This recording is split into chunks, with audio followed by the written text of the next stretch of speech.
মঞ্চে উপস্থিত এক সময়ের সিলেটের বিস্ময় বালক হিসেবে পরিচিত পূর্ব পাকিস্তানের অন্যতম সেরা উজ্জ্বল নক্ষত্র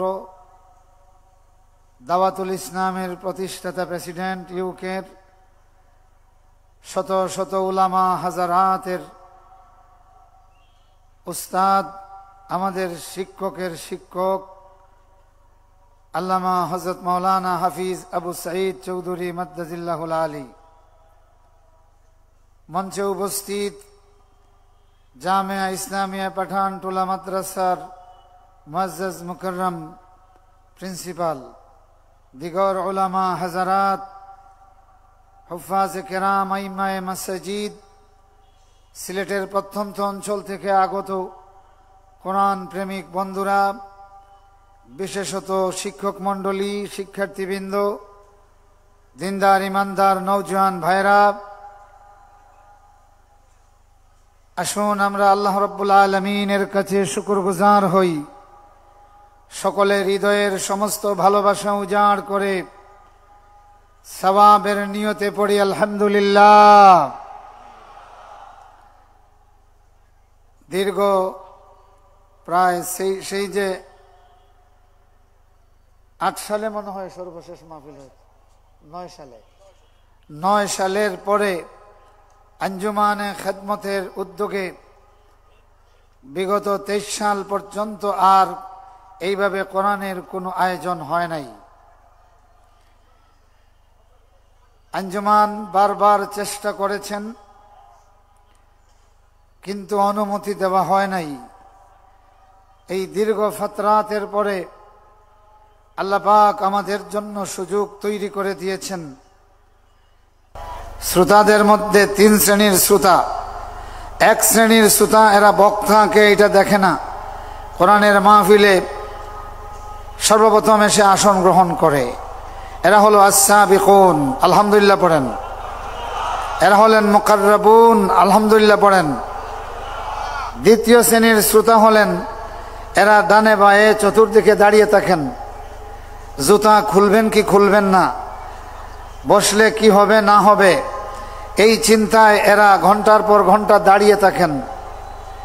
আর তৃতীয় শ্রেণীর শ্রোতা, এরা পিন্ডাল না ভরলে এরা আসেন না। তো আপনারা যারা বসে আছেন, আপনারা হলেন মুকাররাবুন। আল্লাহ পাক আপনাদেরকে আরো নৈকট্য দান করুন, সকলে পড়ুন আমিন।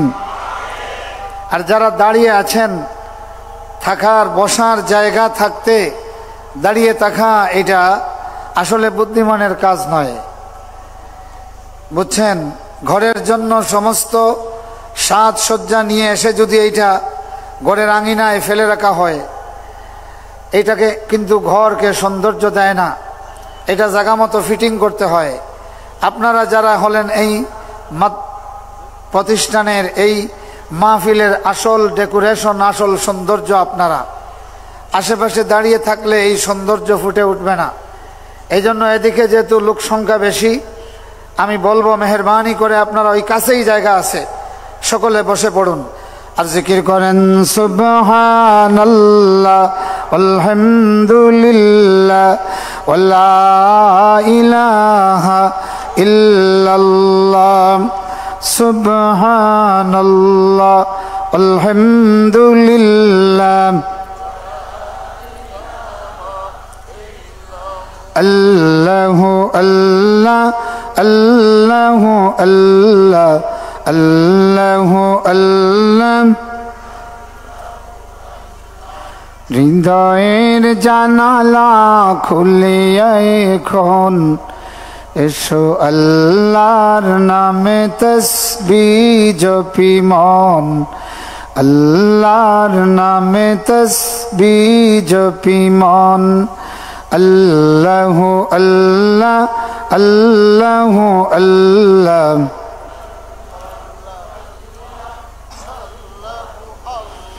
লা ইলাহা ইল্লাল্লাহু মুহাম্মাদুর রাসূলুল্লাহ। সম্মানিত সুধীমণ্ডলী, আমি আপনাদের সামনে কোরআনুল কারীমের সূরা ইসরা থেকে 9 এবং 10 নম্বর আয়াতে কারিমা তেলাওয়াত করেছি। আল্লাহ চাহে তো এর আলোকে মুখতাসর কিছু কথা বলবো ইনশাআল্লাহ। ওমা তৌফিকি ইল্লা বিল্লাহ, আলাইহি তাওয়াক্কালতু ওয়া ইলাইহি উনীব। সম্মানিত হাজিরিন, সূরার নাম হলো সূরাতুল ইসরা। ইসরা মানে হলো রাতে ভ্রমণ করানো। এই সূরাটির আরেকটা নাম হলো সূরা সুবহানাল্লাযী। এই সূরার প্রথমেই আল্লাহ পাক নিজের শানে নিজে সুবহানাল্লাহ পড়েছেন। সুবহানাল্লাযী আসরা বিআবদিহি। আল্লাহ নিজে সুবহানাল্লাহ দিয়া এই সূরাটা শুরু করেছেন। আল্লাহু আকবার বলেন।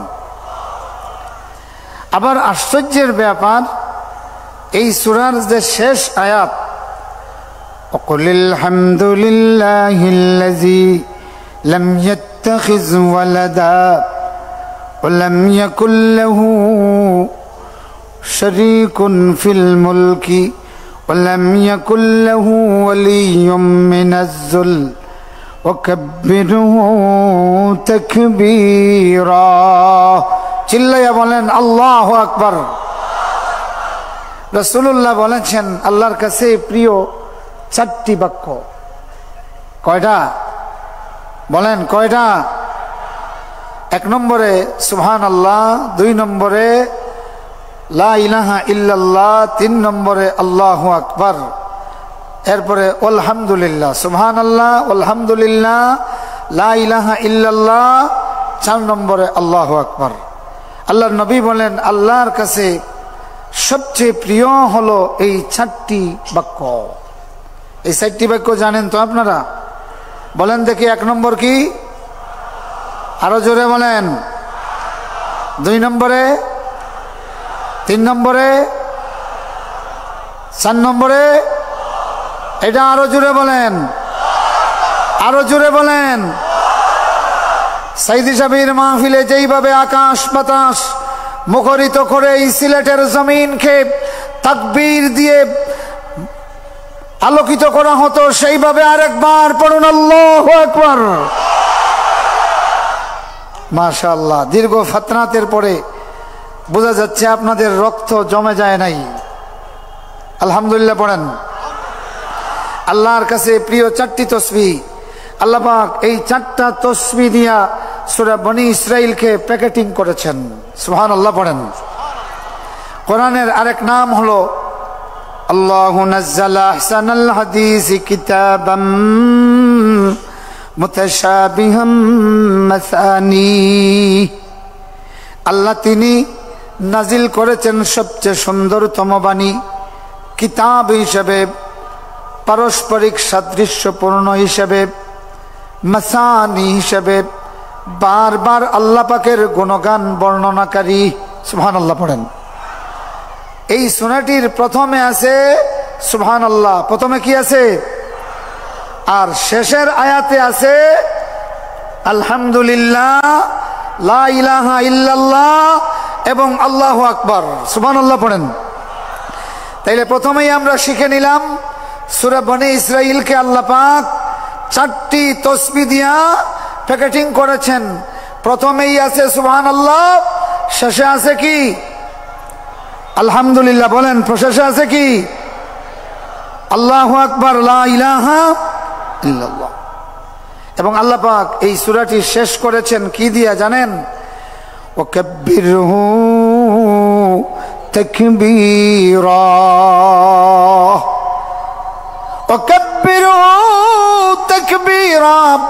অতএব বান্দা, চূড়ান্ত ভাবে তুমি আল্লাহর তাকবীর দাও। তা আমাদের মিছিল দিতে একজনে কয় নারায়ে তাকবীর, আমরা বলি আল্লাহু আকবার, আর এখানে আল্লাহ বলতেছেন কাব্বির, বান্দা তাকবীর দাও, জোরে বলেন আল্লাহু আকবার। রাসূলুল্লাহ আমি সুযোগ দিব, আমার সময় কম, কাজ বেশি। শোনেন, রাসূলুল্লাহ এই সূরা শেষ করে কি পড়তেন? আল্লাহু আকবার কবীরা আলহামদুলিল্লাহি কাসীরা ওয়া সুবহানাল্লাহি বুকরাতাম ওয়া আসীলা। পড়েন, আল্লাহু আকবার কবীরা আলহামদুলিল্লাহি কাসীরা ওয়া সুবহানাল্লাহি বুকরাতাম ওয়া আসীলা। দেখেন, তাফসীর মাহফিলে আসলাম, সূরা বনী ইসরাঈলের শেষ আয়াতগুলি পড়তেই আল্লাহর রাসূলের একটা আমল আমরা করে ফেললাম। আলহামদুলিল্লাহ পড়েন। বন্ধুরা আমার, এই জন্য আল্লাহর কোরআনের তাফসিরি মানহাজে যদি কেউ করে, এই মাহফিল আর মদিনার সঙ্গে একটা যোগসূত্র তৈরি হয়। সুবহানাল্লাহ পড়েন। বন্ধুগুলি আমার, আল্লাহর কোরআনের তাফসীর যদি অরিজিনালি তাফসীরের মানহাজে করা হয়, এই যেই মাহফিলে তাফসীর শুরু হবে, এই মাহফিল আর মদিনার মাজলিসুত তালিম এক হয়ে যায়। আল্লাহু আকবার বলেন।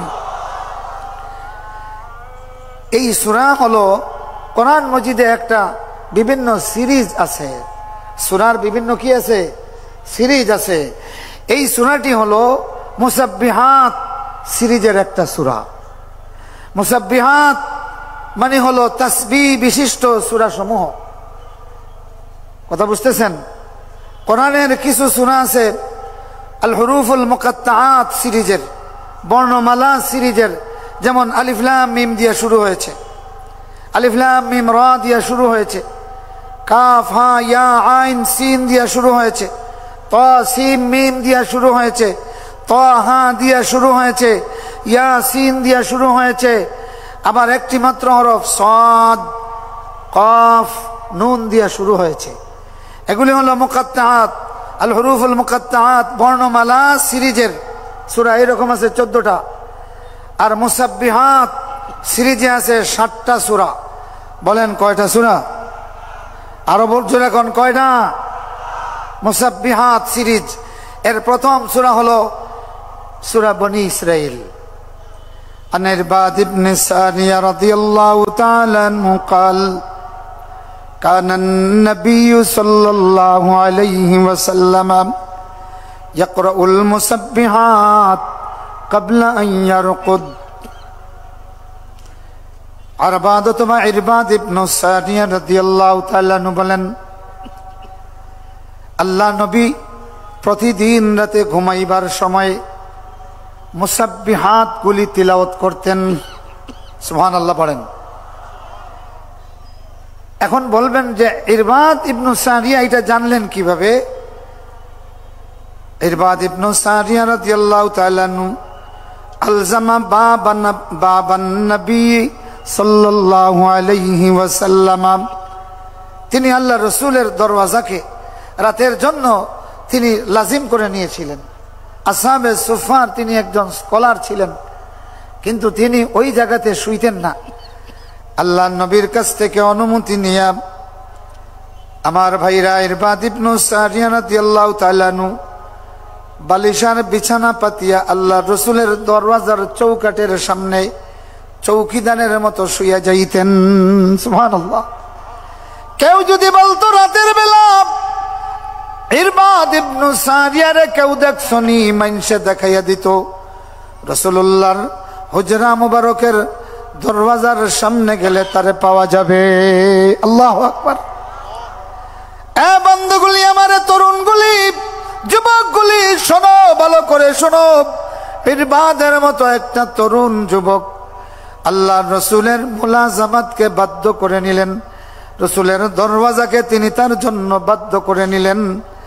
এখন আপনি গেলে দেখবেন রিয়াজুল জান্নাতে ওখানে উসওয়ানাতু হারিসিন নবী সাল্লাল্লাহু আলাইহি ওয়াসাল্লাম নামে একটা কুটি আছে। তিনি করতেন রাসূলুল্লাহর চৌকিদারি। আর এখন গেলে সারা দুনিয়ার রাজা বাদশাহ আমির উমারা বড় লোকগুলি এই কুটির সামনে বসিয়া ইবাদতের জন্য প্রতিযোগিতা করে। সুবহানাল্লাহ। তিনি বলছেন রাসূলুল্লাহ প্রতি রাত্রে ঘুমাবার আগে মুসাব্বিহাত তিলাওয়াত করতেন। তো গত বৎসরের আগের বৎসর এক বাউল সে এক ওয়াজ মাহফিলে এসে বলতেছে যে মোল্লারা কিছুই জানে না, এরা দুলডফকি দুতারা এইগুলি নিষিদ্ধ করে নাজাইজ বলে, অথচ এরা জানে না রাসূলুল্লাহ নাকি প্রতিদিন ঘুমাইবার আগে বাউল সঙ্গীত গাইয়া ঘুমাইতেন। আরো জোরে কর না নাউজুবিল্লাহ। আরে 5ই আগস্টের পরে এখন তো নাউজুবিল্লাহ জুড়ে বলতেছেন। সেই কম্বক ওয়াজের মাহফিলে সেই কথা বলেছে, সভাপতিও কইছে আলহামদুলিল্লাহ, শ্রোতারাও কইছে আলহামদুলিল্লাহ। চিন্তা করেন, বাংলাদেশ দাজ্জালের অক্টোপাসের ভিতরে ঢুকে গিয়েছিল, কথা কোনটি কিনা? ওয়াজের মাহফিলে এসে আল্লাহর রাসূলকে বাউল সঙ্গীতের শিল্পী হিসাবে উপস্থাপন করা হয়েছে, ঠিক কিনা? সেই দিন হাতে গোনা কয়েকজন আমরা বিভিন্ন মাহফিলে প্রতিবাদ করেছি, কিন্তু স্তম্ভিত হয়ে গেছি। রাসূলুল্লাহর মহব্বতের সোল এজেন্ট যারা দাবি করেন, স্বৈরাচারের ভয়ে এদের জবান দিয়ে একটু শব্দ বাইর হয় নাই। আমার বন্ধুগণ, বাউল মানি পাগল। বাউল মানে কি? দাজ্জালের জামানার বৈশিষ্ট্য। বাউলরা ইসলামকে একটা বাউলিপনা ধর্ম হিসাবে পেশ করে, কথা কোন ঠিক কিনা? মাজার পূজারীরা ইসলামকে, কোরআনকে, নবীর সুন্নাহকে একটা মাজার পূজার একটা প্যাকেট হিসাবে পেশ করে, কথা কোন ঠিক কিনা? মসলকবাজিরা তাদের মসলকের মতো করে ইসলামকে পেশ করে, কথা কোন ঠিক কিনা? কিন্তু ইসলাম মসলক থাকবে, ইসলামের মতো করে মসলককে পেশ করতে হবে, কথা কোন ঠিক কিনা? নিজস্ব তরিকার প্যাকেটের মতো প্যাকেজ করে ইসলামকে পেশ করলে কিয়ামত পর্যন্ত এই পৃথিবীতে মাহদীর সৈনিক তৈরি হবে না, বরং দাজ্জালের উত্তরসূরি তৈরি হবে। যেটা আমরা দেখেছি বিগত 15 বৎসর, এই ভয়াবহ একবিংশ শতাব্দীর দুর্ধর্ষ এবং কুখ্যাত স্বৈরাচার, যার সঙ্গে মিসাল দেওয়ার মতো বর্তমান বিশ্বে কোন স্বৈরাচার খুঁজে পাওয়া যায় নাই। আমরা দেখলাম তরিকত ফেডারেশনওয়ালারা, বিভিন্ন মসলকের নামদারিরা বাইরা, কেউ জগ লইয়া, কেউ বদনা লইয়া, কেউ কেটলি লইয়া স্বৈরাচারের পদলেহন করেছে, ঠিক কিনা?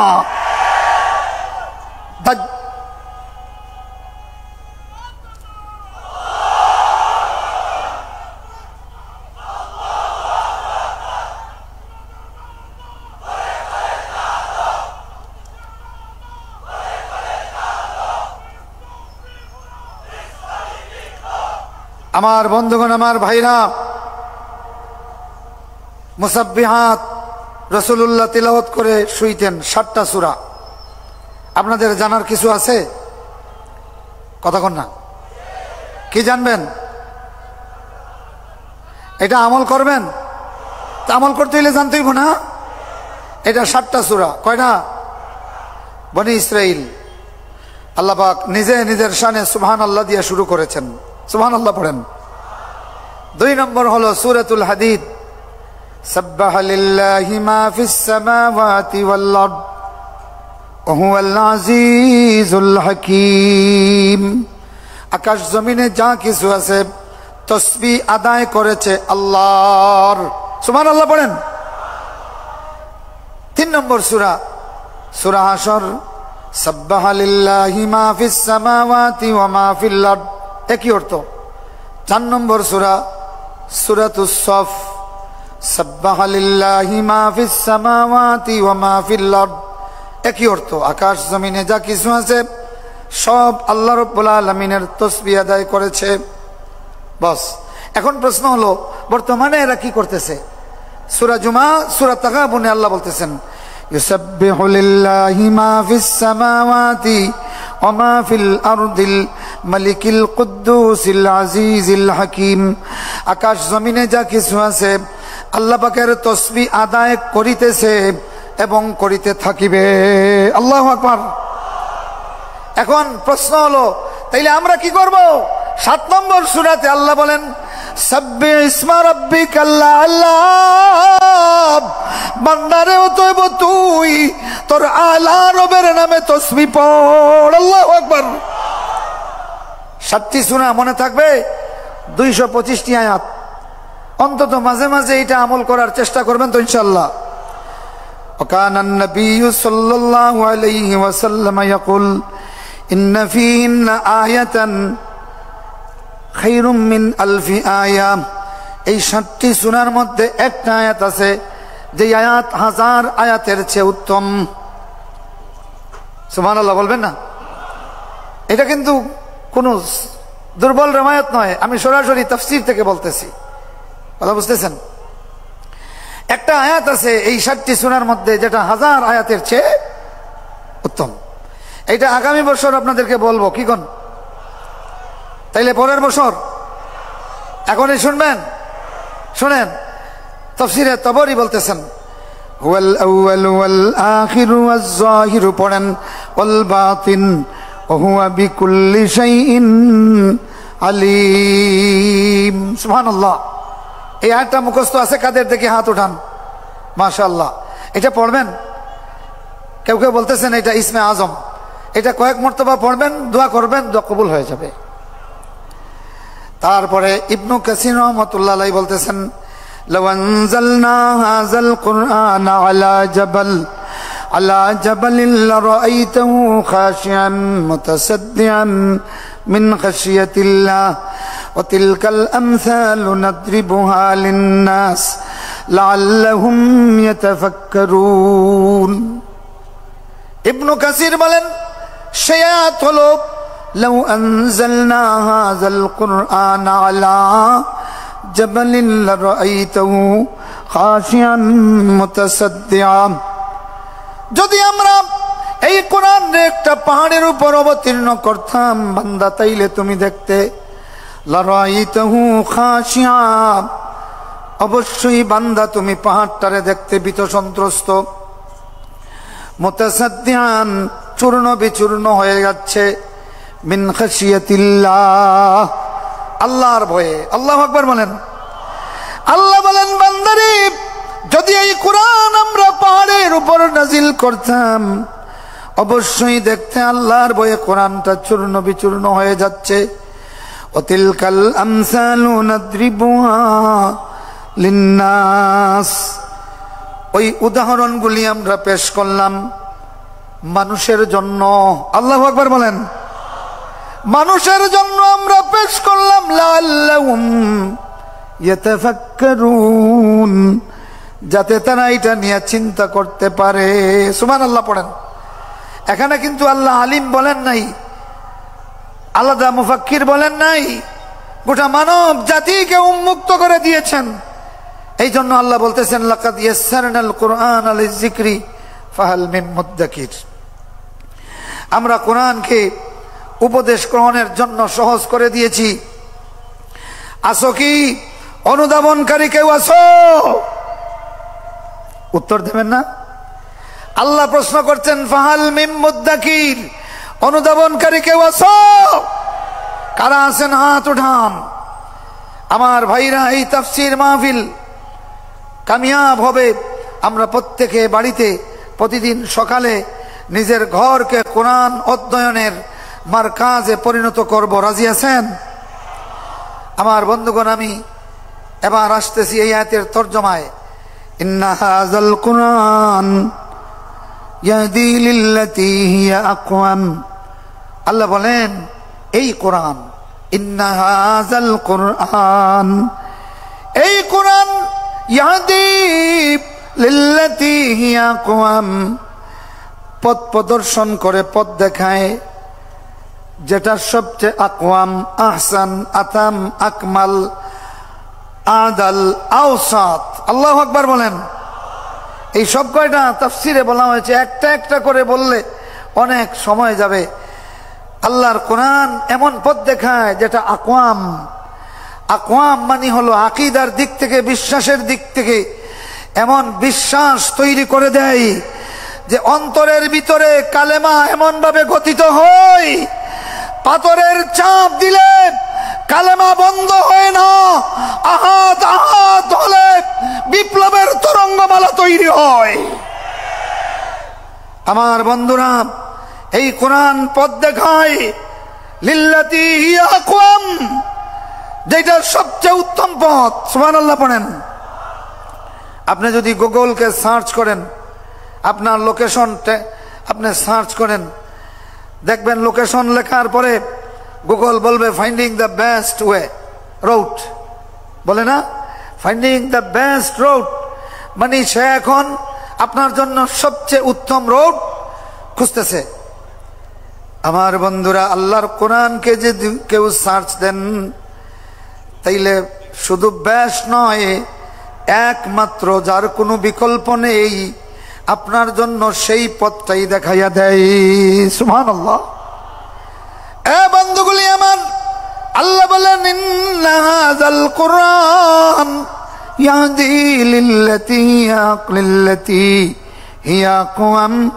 আল্লাহ নবী বলেন ইন্না হাযাল কুরআন হাবলুল্লাহি আযজা ওয়া জাল।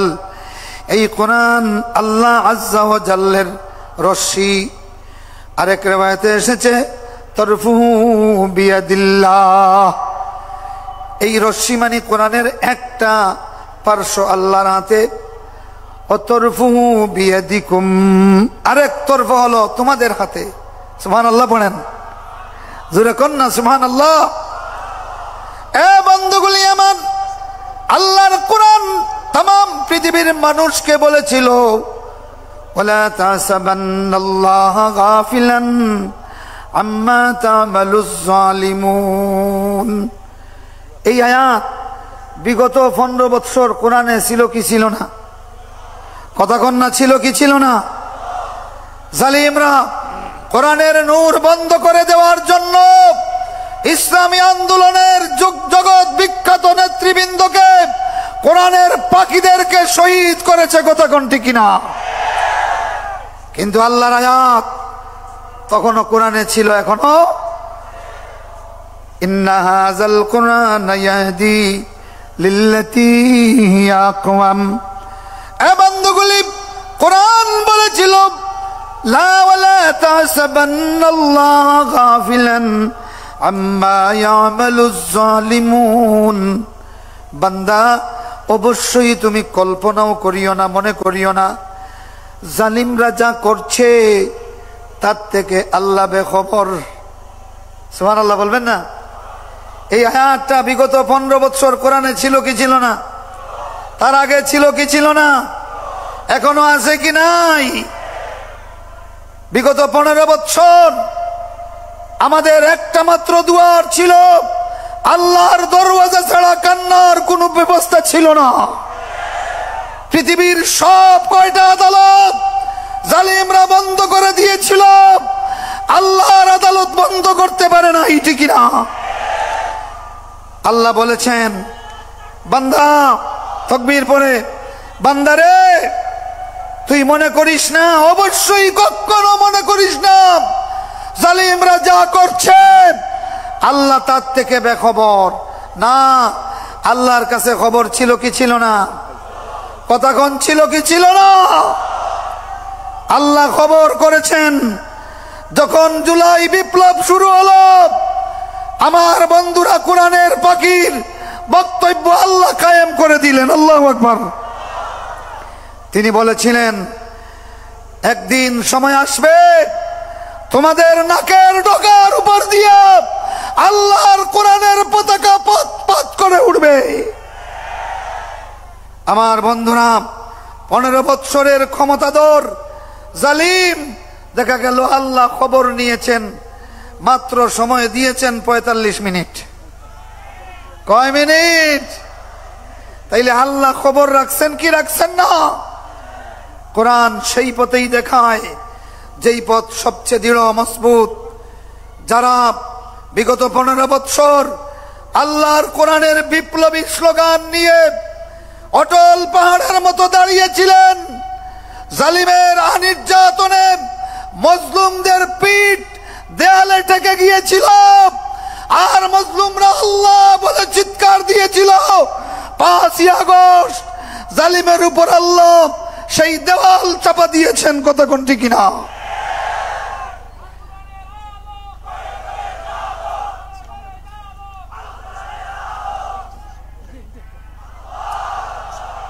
মুআজ্জাজ হাজিরিন, মোহতারাম হাজিরিন, আমি শুধু পথ দেখিয়ে গেলাম। কোরআনের পাতায় পাতায় কোরআনের যেই পরিচয় দেওয়া হয়েছে এটা পড়বেন। বিপ্লব শেষ হয় নাই, আসল সংগ্রাম এখনো সামনে আমাদের। আমার বন্ধুগণ, বিশেষ করে জুলাই বিপ্লবের তরুণদেরকে বলবো, তোমাদের হাজার হাজার সাথীরা এখনো চামড়ার নিচে জালিমের বুলেট ধারণ করে বাংলাদেশের চলন্ত পতাকা হয়ে আছে। তোমরা ঘুমিয়ে পড়লে চলবে না। আল্লাহর কোরআনের মজবুত রশ্মি ধারণ করে দাঁড়িয়ে থাকতে হবে। এই জাতির আসল লড়াই হবে দিল্লির সাথে, জুড়ে কোন ঠিক কিনা? সেই দিনের অপেক্ষায় আল্লাহর কোরআন নবীর সুন্নাহ নিয়ে আমরা দাঁড়িয়ে যেতে হবে। উলামায়ে কেরামদেরকে বলবো, বন্ধু, আজহারির মাহফিল নিয়া, উপস্থিতি নিয়া টিকটক করার সময় আর এখন নাই। বড় আশ্চর্য লাগে, এই জাতির অনেক শ্রদ্ধাস্পদ আলিম, আমি ব্যক্তিগতভাবে তাকে শ্রদ্ধা করি। আজহারি এসেছে বাংলাদেশে, সারা বাংলাদেশ এখন আজহারির দিকে, কারণ আজহারি কোরআনের দিকে ছিল, কথা কোন ঠিক কিনা? এইটা দেখে আমাদের দেশের একজন প্রখ্যাত আলেম তিনি নিজে বক্তব্য দিচ্ছেন যে এইটা নাকি অতিরিক্ত প্রচার, 10,000 রে 10 লাখ কয়। একজন আলেম আরেকজন আলেমের উপস্থিতি, জনগণের উপস্থিতি দেখিয়া এইভাবে টিকটক করা কি ঠিক আছে? আমরা বলবো, আজহারির মাহফিল নিয়ে টিকটক নয়, বরং মাহফিলে এসে আজহারিকে অভিনন্দন জানাও। গোটা বাংলাদেশ তোমাকে অভিনন্দন জানাবে। মরহুম ডক্টর লুৎফর রহমান বলেছিলেন, এই থামেন, মরহুম ডক্টর লুৎফর রহমান বলেছিলেন, মিজানুর রহমান আজহারি আসবে, একেবারে চূড়ান্ত কথা, সংক্ষিপ্ত কথা, সত্য কথা, বীরের বেশে আসবে ফিরে। আল্লাহর বান্দা নাই, তার ফেরাজত কায়েম হয়েছে। আমার ভাইরা, আমার বন্ধুগণ, আমার ভাইরা শোনেন, উলামায়ে কেরামের প্রতি বন্ধু হিসেবে বলবো, বাংলাদেশ বর্তমান সময়ে যে দাবি রাখে আর মঞ্চে বসে একজন আর একজনের বিরুদ্ধে আকীদার প্রশ্ন নিয়ে টিকটক করা ঠিক নয়। আপনাদের এই সমস্ত বক্তব্য নিয়ে মিডিয়াগুলি টিকটক করে, জাতি এইটা গ্রহণ করে নাই। আজ যত তাড়াতাড়ি উলামায়ে কেরাম বুকে বুক লাগাইয়া আলিঙ্গন করব, তত তাড়াতাড়ি এই বাংলার যুব সমাজ ইসলামী বিপ্লবের তরঙ্গ তৈরি করবে। আল্লাহ পাক কোরআনের পথে, সুন্নাহর পথে, ইসলামী জীবন বিনির্মাণের পথে, স্বপ্নের সেই কাঙ্ক্ষিত ইসলামী রাষ্ট্র বিশ্ব ব্যবস্থাপনা গঠনের দিকে এগিয়ে আসার তৌফিক দিন। মরহুম আল্লামা সাইদি রহমতুল্লাহ আলাইহির হাতে গড়া স্মৃতিবিড়িত এই বাগানে তার জন্য দোয়া না করলে হয় না। আমরা বলবো, আল্লাহ, 13টা বৎসর জালিমরা তোমার সাইদিকে কারাগারে শাস্তি দিয়েছে, এবার তোমার সাইদিকে জান্নাতুল ফিরদাউস দিয়ে দাও। ওয়া আখিরু দাওয়ানা আনিল হামদুলিল্লাহি রাব্বিল আলামিন। আসসালামু আলাইকুম।